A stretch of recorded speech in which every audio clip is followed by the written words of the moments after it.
Hello friends, అందరికీ నమస్తే అండి. Welcome to our channel. ఇవాల్టి మన టాపిక్ ఏంటంటే గృహ నిర్మాణ శాఖ గుడ్ న్యూస్ అయితే చెప్పింది. ప్రధాన్ మంత్రి ఆవాస్ యోజన గ్రామీణ్ 2.0తో ఏపీలో ఇంటి నిర్మాణాలు ప్రారంభించబోతున్నారు. అలానే ప్రభుత్వము అధికారుల ద్వారా స్థలాలు సేకరిస్తున్నారండి.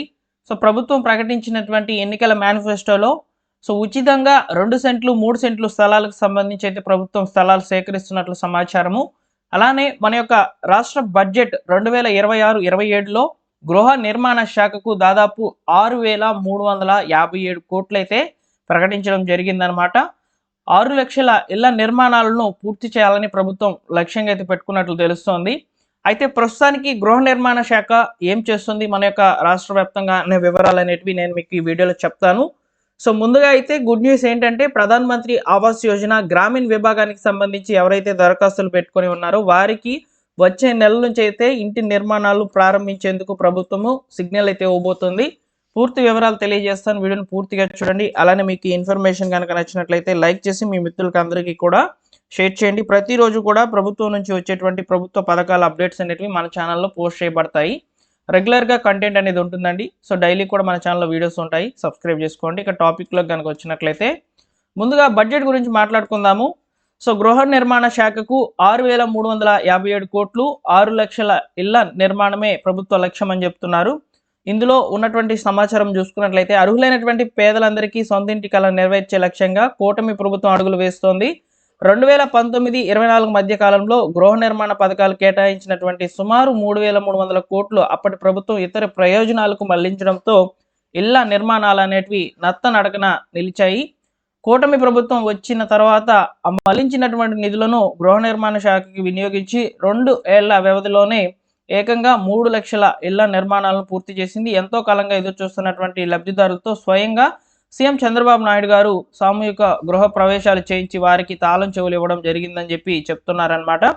సుమారు 6 లక్షల లబ్ధిదారులపై ఆర్థిక భారం తగ్గించేందుకు ప్రభుత్వం ప్రోత్సాహం అనేది ప్రకటించింది. ఎస్సీ బీసీ వర్గాలకు ప్రభుత్వం ఇచ్చే నిర్మాణ వ్యయానికి అదనంగా 50,000 రూపాయలు, ఎస్టీలకు వచ్చేసి 75,000, అదేవిధంగా పీవీటీజీలకు సంబంధించి 1,00,000 రూపాయల చొప్పున ఆర్థిక సాయం అయితే అందజేసింది. ప్రభుత్వ నిర్ణయంతో లబ్ధిదారుల ఇళ్ల నిర్మాణాలలో వేగం పెంచారు. వచ్చే సంవత్సరంలో మరో 6 లక్షల ఇళ్ల నిర్మాణాలను పూర్తి చేయడమే లక్ష్యంగా ప్రభుత్వం అయితే అడుగులు వేస్తోంది. రాబోయే ఉగాది నాటికి 5 లక్షల ఇల్లు నిర్మాణాలను ప్రారంభించే యోచనలో గృహ నిర్మాణ శాఖ అయితే ఉంది. అర్హులైనటువంటి ప్రతి కుటుంబానికి ప్రధాన్ మంత్రి ఆవాస్ యోజన గ్రామీణ్ కింద ఇల్లు మంజూరు చేయడమే లక్ష్యంగా చర్యలు అయితే చేపట్టింది. గత ఏడాది బడ్జెట్లో 6,317 కోట్లు మాత్రమే ఉండగా ఈ సంవత్సరం 6,357 కోట్లు అయితే ప్రభుత్వం అయితే ప్రకటించినట్లు ఇక్కడ బడ్జెట్కి సంబంధించినటువంటి వివరాలు అయితే అందించారు. ఇక్కడ మీరు పరిశీలించినట్లయితే రాబోయే ఉగాది అంటున్నారు కదా, ఈ 2026 అయితే కాదు, అది 2027 ఉగాది నాటికి 5 లక్షల ఇళ్ల నిర్మాణాలు ప్రారంభించాలని ప్రభుత్వం లక్ష్యంగా అయితే పెట్టుకుందనమాట. అలానే మనకు ముఖ్యంగా ఈ జూన్ నెల అంటే 2026 జూన్ నెల నాటికి 2.5 లక్షల ఇంటి నిర్మాణాలను ప్రారంభించబోతుంది ప్రభుత్వము. ఇందులో ఎక్కువగా వచ్చేసి ఈ యొక్క టిట్కో హౌసెస్ అయితే ఉన్నాయి. టిట్కో హౌసెస్ ఆల్మోస్ట్ కంప్లీట్ అయిపోయి ఉన్నాయి చాలా వరకు. ఆ కంప్లీట్ అయినటువంటి హౌసెస్ ఏవైతే ఉన్నాయో వాటిని ఈ జూన్ నెల నాటైతే లబ్ధిదారుల యొక్క వివరాలు సేకరించినటువంటి ప్రభుత్వం వారికి అయితే అందించబోతుంది అనమాట. టిట్కో హౌసెస్ అనేటివి జూన్ నెలలో అయితే ప్రారంభించేస్తారు. అంటే ఇంటి నిర్మాణాలు కంప్లీట్ అయిపోయి ఉన్నటువంటి వాటిని సామూహిక గృహ ప్రవేశాలు అనేటివి జరుపుతారనమాట. నెక్స్ట్ వచ్చేసి మనకు ముఖ్యంగా మరొక సమాచారం అయితే ఉందండి. ప్రధాన మంత్రి ఆవాస్ యోజన గ్రామీణ్ 2.0తో వచ్చే 3 ఏళ్లలో రాష్ట్రంలో పేదలందరికీ ఇల్లు సంకల్పంగా ప్రభుత్వం అడుగులైతే వేస్తుందన్నమాట. మనకు ముఖ్యంగా రాష్ట్ర వ్యాప్తంగా ప్రధాన మంత్రి ఆవాస్ యోజన గ్రామీణ్ 2.0 గృహ నిర్మాణాలపై ఫోకస్ పెంచాలని అధికారులను ఆదేశించారు సీఎం చంద్రబాబు నాయుడు గారు. సుమారు 4,279 కోట్లు అయితే ఈ యొక్క యూనిట్ ఖర్చులో భాగంగా ఉంటుందని చెప్పి చెప్తున్నారనమాట. ఇంటి నిర్మాణానికి సంబంధించి ముఖ్యంగా గ్రామీణ ప్రాంతాల్లో ఉన్నటువంటి లబ్ధిదారులకైతే ఇంటి నిర్మాణాలను స్పీడప్ చేయబోతున్నారండి. లబ్ధిదారులు ఎంతో ఆనందించాల్సినటువంటి సమాచారంగా అయితే చెప్పుకోవచ్చు. ఇప్పటికే సేకరించినటువంటి ఈ యొక్క లబ్ధిదారుల వివరాలను అయితే స్క్రూటినీ జరుపుతుంది ప్రభుత్వము. త్వరలో వాటికి సంబంధించినటువంటి ఫైనల్ లిస్టులు అనేటివి రిలీజ్ చేసి ఈ ఉగాది నాటి నుంచి అయితే ప్రారంభించనున్నారు ఇంటి నిర్మాణాలను. అంటే మనకు వచ్చే నెల 15 నుంచి లేదా 17వ తేదీ నుంచి అయితే ఇళ్ల లబ్ధిదారుల యొక్క వివరాలు అయితే అందజేస్తుంది ప్రభుత్వము. సో అందించినటువంటి ఇళ్ల లబ్ధిదారులు వారి యొక్క ఇంటి నిర్మాణాలను ప్రారంభించుకోవాల్సిందిగా అయితే చెప్తోందన్నమాట.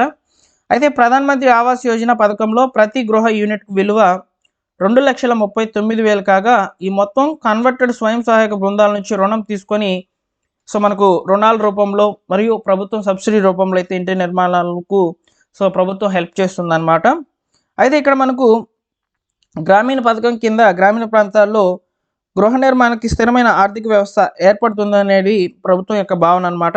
అయితే ఇక్కడ ప్రతి గృహ యూనిట్కి వ్యయంలో కేంద్రం నుంచి 95,400 రూపాయలు అయితే వస్తాయి.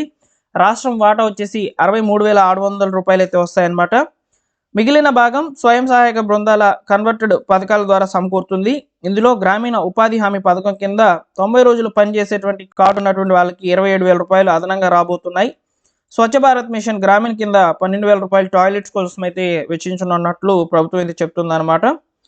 సో దీంతో గ్రామీణ పేద కుటుంబాలపై గృహ నిర్మాణ భారణ గణనీయంగా తగ్గించవచ్చని ప్రభుత్వం యోచిస్తున్నట్లు మనకు వివరాలు అయితే అందుతున్నాయి. సో మొత్తానికి 3 ఏళ్లలో అంటే రాబోయే 3 ఏళ్లలో ఎక్కువగా గ్రామీణ ప్రాంతాల్లో ఈ యొక్క ఇంటి నిర్మాణాలను ప్రారంభించేందుకు ప్రభుత్వం అయితే సిద్ధమైనట్లు ఇక్కడ మనకు వివరాలు అయితే అందుతున్నాయండి. సో నెక్స్ట్ వచ్చేసి ప్రభుత్వం కూడా ఈ యొక్క 2 సెంట్లు 3 సెంట్లకు సంబంధించి కూడా వివరాలు అయితే సేకరిస్తుందండి. ఎవరైతే గతంలో అంటే గత ప్రభుత్వంలో ఇంటి స్థలాలు తీసుకొని వాటిలో ఎలాంటి నిర్మాణం చేపట్టినటువంటి వాళ్ళకి సంబంధించి ప్రభుత్వము ఆ స్థలాలను మళ్ళీ వెనక్కి తీసుకొని వారికి ప్రభుత్వం ఇచ్చేటువంటి అదనపు బెనిఫిట్ అనేది ఇవ్వబోతుంది. అంటే ఇప్పుడు మనకు గ్రామీణ ప్రాంతాల్లో 3 సెంట్లు అంటున్నారు కదా. సో మీకు ఇచ్చినటువంటి ఆ లేఅవుట్ ఏదైతే ఉందో అందులో కనుక స్థలం కనుక ఉండినట్లయితే మీకు 3 సెంట్లుగా ఆ స్థలాన్ని కేటాయించడము, అదేవిధంగా పట్టణ ప్రాంతాల్లో 2 సెంట్ల స్థలాలను తీసుకునే దానికి సంబంధించి కూడా ప్రభుత్వం అయితే ఈ యొక్క స్థలాల సేకరణ అయితే చేస్తుందన్నమాట. సో అదేవిధంగా గవర్నమెంట్ ల్యాండ్స్ ఏవైతే ఉన్నాయో ఈ యొక్క క్రమబద్ధీకరణ అయితే చేస్తున్నారండి. వాటిని కూడా దానికి కూడా డేట్ అనేది ఎక్స్టెండ్ చేసినట్లు కూడా మనం రీసెంట్గా అయితే వార్తలు అయితే విన్నాము. సో ఈ యొక్క ఇంటి స్థలాలకు సంబంధించి కూడా ప్రభుత్వం అయితే స్థలాలు సేకరిస్తున్నట్లు తెలుస్తుంది. ముఖ్యంగా స్థలాలు సేకరించినప్పటికీ స్థలాలు ఇవ్వకుండా వారికి సంబంధించి ముఖ్యంగా స్థలాల కేటాయింపులు కాకుండా ప్రభుత్వం నుంచి ఇంటి నిర్మాణాలకు సంబంధించి ప్రభుత్వం హౌసింగ్ ఫర్ ఆల్ అనే స్కీమ్ ద్వారా అయితే ఇంటి నిర్మాణాలు చేపట్టే విధంగా ప్రభుత్వము మార్గదర్శకాలు అయితే విడుదల చేస్తుంది. ఎయిదర్ ప్రధానమంత్రి ఆవాస్ యోజన అర్బన్ ద్వారా, ఎయిదర్ ప్రధానమంత్రి ఆవాస్ యోజన గ్రామీణ ద్వారా అయితే ఈ యొక్క ఇంటి నిర్మాణాలను పూర్తి చేసేవాళ్ళని ప్రభుత్వం ఆలోచిస్తున్నట్లు తెలుస్తుంది అనమాట. సో ఇప్పటికే ప్రధానమంత్రి ఆవాస్ యోజన గ్రామీణకి సంబంధించి అయితే దరఖాస్తులు స్వీకరించినటువంటి ప్రభుత్వం త్వరలో లబ్ధిదారుల యొక్క వివరాలు అందించనుంది, ఫైనల్ లిస్టు. అలానే అర్బన్ ప్రాంతాల్లో కూడా ఉన్నటువంటి వాళ్ళకి సంబంధించి అప్లికేషన్స్ అనేటివి ప్రారంభించనున్నట్లు ప్రభుత్వం అయితే చెప్తోంది. ఆ యొక్క అప్లికేషన్ స్టార్ట్ అయినప్పుడు నేను చెప్తానండి, తప్పకుండా మీకు వివరాలు అయితే అందిస్తాను. సో ఈ విధంగా ప్రభుత్వం బడ్జెట్ అనేది ఎంత కేటాయించింది, ఎప్పటి నుంచి ఇంటి నిర్మాణాలు ప్రారంభించబోతున్నారు, సో ఫైనల్ లిస్టులు ఎప్పుడు వస్తాయి ఏంటి అనే వివరాలు మీకు వివరంగా ఈ వీడియో ద్వారా అయితే అందించడం జరిగింది. సో డైలీ కూడా కంటెంట్ అనేది మన ఛానల్లో పోస్ట్ చేయబడుతుంది. ప్రధానమంత్రి ఆవాస్ యోజన గ్రామీణకి సంబంధించి, ప్రధానమంత్రి ఆవాస్ యోజన అర్బన్కి సంబంధించి కూడా అప్డేట్స్ వస్తూ ఉంటాయి. వాటి గురించి కూడా మీకు వివరంగా అయితే తెలియజేస్తాను. వీడియో నచ్చితే లైక్ చేయండి ఫ్రెండ్స్. మన ఛానల్ ఫస్ట్ టైం చూసినట్లయితే సబ్స్క్రైబ్ చేసుకుని బెల్ సింబల్ని ఆల్ నోటిఫికేషన్తో ఆన్లో పెట్టుకోండి. Thank you for watching.